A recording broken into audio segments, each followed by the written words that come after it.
TV UAC y el Centro de Investigación Interdisciplinaria de la Facultad de Filosofía presentan Tiempo y Memoria con Cecilia Figueroa. Comenzamos. Hola, buenas tardes. Bienvenidos a una emisión más de este programa. En el Centro de Investigación Interdisciplinaria y en la Facultad de Filosofía, entre nuestros programas educativos está la licenciatura en Gastronomía. Y antes de entrar al aire le decía a nuestra invitada que pareciera, o cuando los que no somos conocedores de la disciplina, pensamos que formar gastrónomos es enseñarles, meterlos a una cocina y enseñarles a hacer chiles en nogada. Y que es mucho más complejo, mucho más interdisciplinar, mucho más profundo, porque deben de tener una cultura y un saber muy amplio. Y hoy tengo el gusto de que nos acompañe una de esas profesoras que nos ayudan a formar a nuestros gastrónomos de la Universidad Autónoma de Querétaro. Ella es la maestra Adriana Guerrero Ferrer. Hola Adriana, gracias por estar aquí. ¿Qué tal, con nosotros. Ceci? ¿Cómo estás? Muchísimas gracias por invitarme a Tiempo y Memoria. No, gracias a ti. Y te decía que, bueno, en principio íbamos a hablar de un recetario, pero pues obvio no te voy a desperdiciar.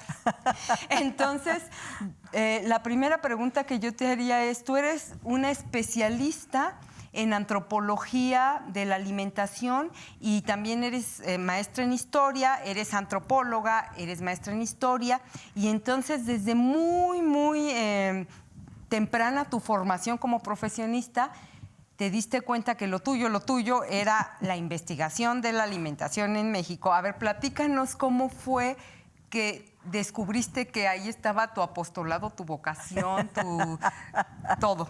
Claro, que me guía San Ignacio de Loyola, sí, que es el santo de los intelectuales, ¿no? Bueno, yo estudié en la Universidad Autónoma de Puebla, estudié antropología social. Y pues como parte del trabajo académico cotidiano nos pidieron que ya eligiéramos un tema de investigación y yo andaba buscando como las artesanías, una cosa así, ¿no? Pero salí a la calle y me di cuenta que existían los dulces poblanos, ¿no? Si bien es cierto, los hemos visto, los hemos disfrutado, los hemos comido, pero no los habíamos estudiado, ¿no? Desde la antropología. Entonces, en ese momento, en México no había delimitado el campo de la antropología de la alimentación. Y yo decía que estaba haciendo una historia antropologizada del dulce, porque no sabía.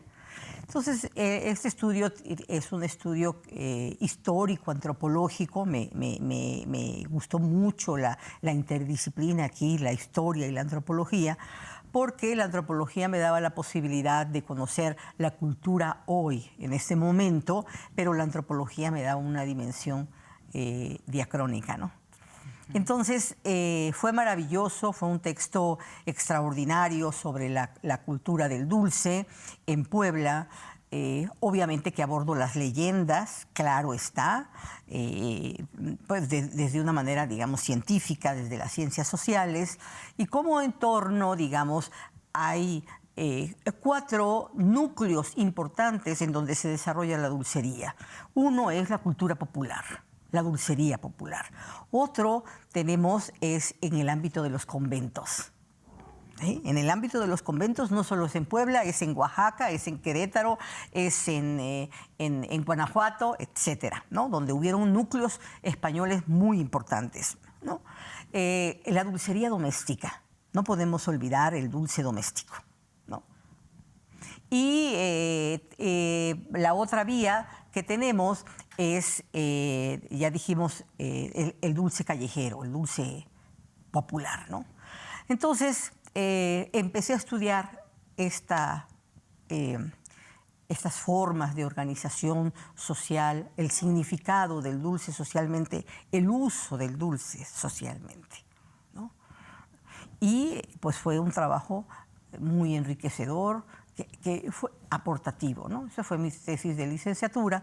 Ya para la tesis de maestría en historia, bueno, ya estudió una mesa, una fotografía de época, 1903, de un empresario poblano, avecindado en Puebla, un empresario asturiano, y hace un álbum fotográfico, lo dona al Museo Nacional, en aquel momento, que hoy es el Museo Nacional de Antropología e Historia. Tiene 45 imágenes y 3 imágenes son del interior de la casa.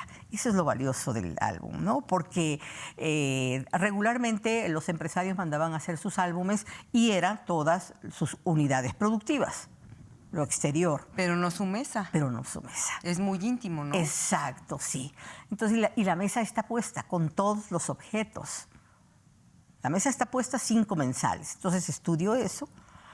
Y en ese ínter que estaba estudiando la maestría, me invitó el gobierno del estado de Querétaro a hacer un libro sobre la cocina queretana.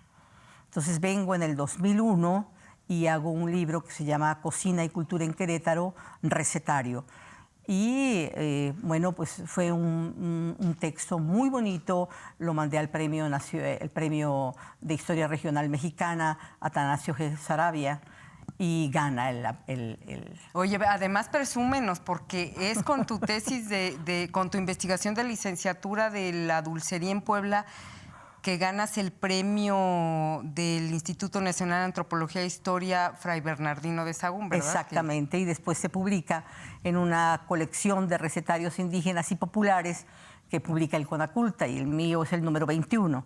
Entonces, ¿Y tus libros se pueden adquirir? ¿Todavía están a la venta o están agotados? Ya están agotados, sí. Están agotados. Hay que volver a hacer una reedición, ¿no? Será importante hacerlo, ¿no? Sobre todo para los jóvenes que están estudiando claro. Gastronomía, o los que están estudiando antropología e historia, ¿no? Yo te quería preguntar porque, bueno, si tú no eres historiadora ni eres antropóloga, dices, a ver, pero ¿cómo hizo 2 años una investigación de una foto de una mesa? O sea, ¿cómo? ¿De dónde ¿Cómo salió lo hiciste? tanto? ¿Qué viste ahí? ¿Qué concluiste? ¿Qué escribiste? Bueno, esa fotografía está inserta, digamos, en la historia de Puebla. Puebla como una ciudad, la segunda ciudad más importante del virreinato, en donde hay un mercado, no quiere decir que no lo haya en otros estados de la República en el siglo XIX, donde llegan las importaciones, ¿no? Puebla también es muy importante porque tiene desde el siglo XVI los molinos de trigo, ¿sí? Las fábricas textiles. Hay un desarrollo agroindustrial muy importante que en el siglo XIX se tecnifica, ¿no? Entonces, Marcelino Presno es producto de esto. Marcelino crea un emporio agroindustrial muy importante entre Puebla y Tlaxcala, una hacienda que se llamaba la Hacienda de Guadalupe, y nada más y nada menos su hacienda tenía 10.800 hectáreas, digamos, un pedacito de tierra nomás, ¿no? Y él, como parte de su memoria, dona ese álbum al Museo Nacional, porque después, en el periodo revolucionario, pierde la hacienda y se queman todas sus propiedades, ¿sí? Entonces, al donarlo en 1903, pues nos deja un testimonio de lo que era la hacienda porfiriana. Okay. Y una antropóloga e historiadora, ¿qué elementos ve en esa mesa o en una mesa que no podamos ver los demás? A ver, platícame, ¿qué ves? Es que eso me parece tan interesante. Claro, es un texto que hay que leer entre líneas. Una fotografía hay que leerla entre líneas, porque también es un documento histórico, ¿no?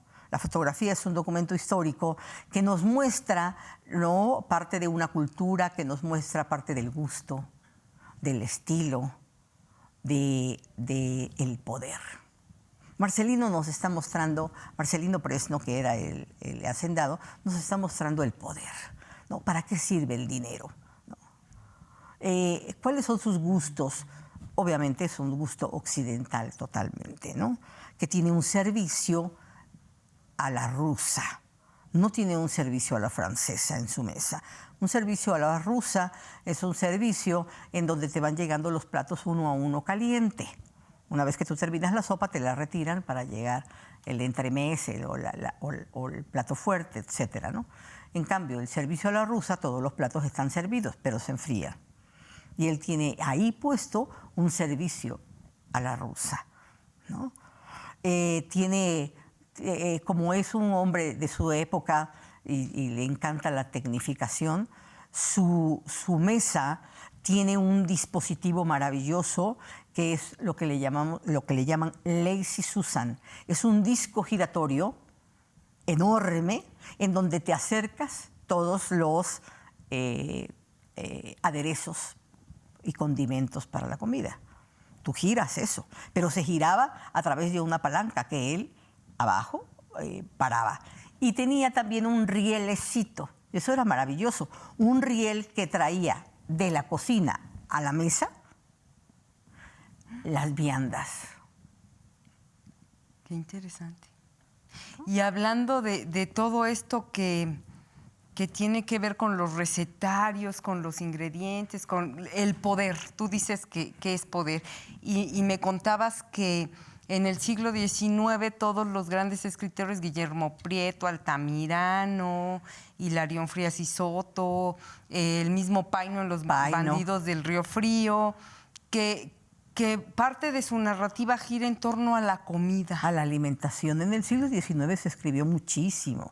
Digamos, la literatura costumbrista nos narra las formas de comer de los mexicanos, ¿no? De las clases populares, incluso de las clases altas. En Memorias de mis tiempos, de Guillermo Prieto, es riquísimo.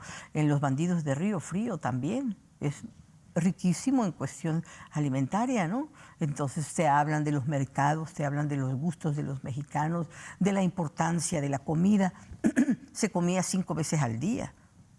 Claro, se comía 5 veces al día, muy temprano se tomaba un alimento, después se almorzaba, comida, a media tarde una merienda y en la noche una cena. ¿Qué te parece? No. Muy bien. Y hablando de los alimentos, ya en tu faceta más de historiadora, descubres, no sé si sea el término, porque bueno, no es eureka, sabemos que hay que expurgarle a los archivos mucho, pero digamos que descubres en el archivo franciscano de Celaya, que pertenece a la provincia de San Pedro y San Pablo, a la que pertenecía Querétaro, en el siglo XVII, descubres unos documentos valiosísimos, no sé si sean un libro, un expediente, en donde se habla de qué comían los franciscanos del convento grande de San Francisco de Querétaro en el siglo XVIII. XVIII, sí, claro. Aquí fue muy importante cuando yo vine a hacer la investigación de cocina y cultura en Querétaro, recetario, me encontré, visité el museo regional, y me encontré que allí se señalaban que los franciscanos tenían unas huertas. A mí me interesó muchísimo eso y entonces vi que estaba el archivo en Celaya y mi amiga Conchita de la Vega me hizo favor de llevarme. Y entonces así es como conozco ese maravilloso archivo y me encuentro con que hay varios libros de cuentas. Se llamaban libros de cuentas. En esos libros de cuentas los franciscanos, digamos, permanentemente estaban escribiendo todo lo que entraba a la cocina y a la despensa, ¿sí? Aquí. Entonces me encuentro con que, bueno, pues había un comercio importantísimo, porque, por ejemplo, la sal la traían de Colima, porque dice sal de Colima, y te da las cantidades, las arrobas y el precio, ¿no? Porque siempre había un debe y un haber, ¿no? En esa cuenta, ¿no? Y es que traían jamones de Campeche, jamones salados. Ha de haber sido un tipo como serrano, ¿no? Compraban en Michoacán unos comales de barro para hacer un postre especial que se llamaba el manjar blanco. Era un postre medieval, ¿no? Que se hacía con arroz, con harina de arroz, un manjar, y era dulce y con pechugas de capón de pavo. Hoy nosotros seguimos comiendo pues el manjar, nada más que ya sin las pechugas del pavo, ¿no? Entonces, es a lo que le llamamos natilla, ¿no? Lo hacemos de leche, ¿no? Y compraban tacitas y platitos de Talavera para tomar el chocolate, por ejemplo. Compraban cajetitas de Celaya para regalar en Corpus Christi. Entonces hay todo un calendario litúrgico que está vinculado a la alimentación, ¿no? Es un expediente muy, muy rico que está ahí en el archivo. ¿Y de este expediente hiciste algún libro? ¿Hay alguna publicación? Sí, en Cocina y Cultura está, y después hice un artículo sobre el convento franciscano de Celaya. Te decía del chocolate, por ejemplo. Tú me decías, bueno, obvio la Talavera la trajeron de Puebla, ¿verdad? Claro. No la podían traer de otro lado. El chocolate, que comían chocolate y que también encontraste que consumían chile. Y yo te decía que me parecía muy interesante porque todavía en el siglo XX, a principios del XX, no sé ahora, pero los seminaristas del Seminario Conciliar de Querétaro, en su dieta no había ni chocolate ni chile, porque evidentemente son afrodisíacos y entonces pues de lo que se trata es de mantener la libido como controlada, como ¿no? sujeta, ¿no? Sujeta. Como sujeta. Y aquí dices que ellos comían chocolate y ellos chile. Tomaban chocolate, claro, ellos tomaban chocolate. No hay un voto de pobreza, digamos, en donde se priven de algunas cosas. Quizás a lo mejor había algunos castigos, etcétera, ¿no? Pero ahí en el libro de cuentas no se dice, ¿no? Entonces se dice que se tomaba chocolate. Claro que se tomaba en ocasiones especiales, por ejemplo, para la Navidad. No era todos los días, ¿no? Okay. ¿Qué otros alimentos hay? Bueno, pues tienen muchas verduras. Hay verduras, hay...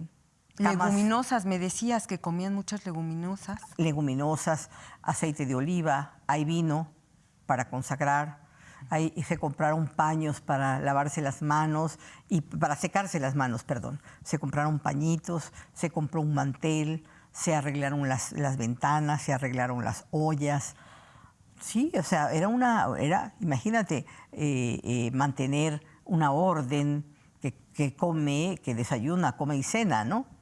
Entonces, en una cocina en donde debía haber un orden. Y obviamente los hombres escribieron mucho acerca de su vida monástica, y una de esas era precisamente cuidar y no desperdiciar en la despensa y en la cocina, ¿no? Me decías, por ejemplo, del por qué, hablando de la leyenda del rompope de Puebla, me decías... ¿Por qué el rompope siempre lo vinculamos con las monjas? Y no sé por qué, pero con las clarisas. Bueno, yo con las clarisas siempre. Rompope, monjas, clarisas. Dulces deliciosos, monjas, clarisas, ¿no? Exacto. Porque hablábamos de que en Querétaro y en Puebla, al menos, las monjas clarisas eran famosísimas por sus deliciosos dulces, porque de esos bueno, eran ricas y tenían muchas haciendas, pero también se mantenían de eso, ¿no? Claro. Háblanos de por qué el rompope. Tú me decías que, bueno, parte del huevo lo usaban en sus retablos. Las claras. O sea, se utilizaban las yemas para hacer, pues, dulces exquisitos, las yemitas, por ejemplo, ¿no? Se usaban las yemas, pero las claras se utilizaban con una mezcla de no sé qué otras sustancias, entre ellas la clara, para... ¿Barnizar? Exacto, para los retablos, ¿no? Pero las monjas siempre, Josefina Muriel en su libro Los conventos de monjas, escribe cosas maravillosas, y doña Tere Casteló tiene un texto precioso que se llama Las delicias de antaño, en donde pues efectivamente las monjas se dedicaron mucho a hacer estas figuritas deliciosas para comer. Sobre todo tenían muchas relaciones pues sociales, sobre todo con la iglesia. Como dice Rosalba Loreto, las monjas no vivieron enclaustradas, sino que estaban insertas en un contexto social de la época. Y entonces pues mandaban el regalo para el obispo, mandaban para el virrey, hacían regalos. ¿Y cuáles eran esos regalos? Pues dentro de ellos, además de que tejían y bordaban y hacían dechados preciosos, pues también cocinaban, ¿no? De hecho, don Guillermo Prieto, en sus viajes de Orden Suprema, cuando visita Querétaro de manera muy forzada, recuerdo que en la década de los 50 del siglo XIX habla mucho de los dulces de las monjas clarisas. Claro. Nos queda poco tiempo, Adriana, entonces quiero que nos platiques, porque tenemos la primicia de que la próxima agenda universitaria de 2022 va a ser nada menos que del recetario del Camino Real de Tierra Adentro. Tú eres una de las protagonistas de esa agenda. Háblanos de eso, por favor. Mira, Ceci, es un trabajo muy bonito.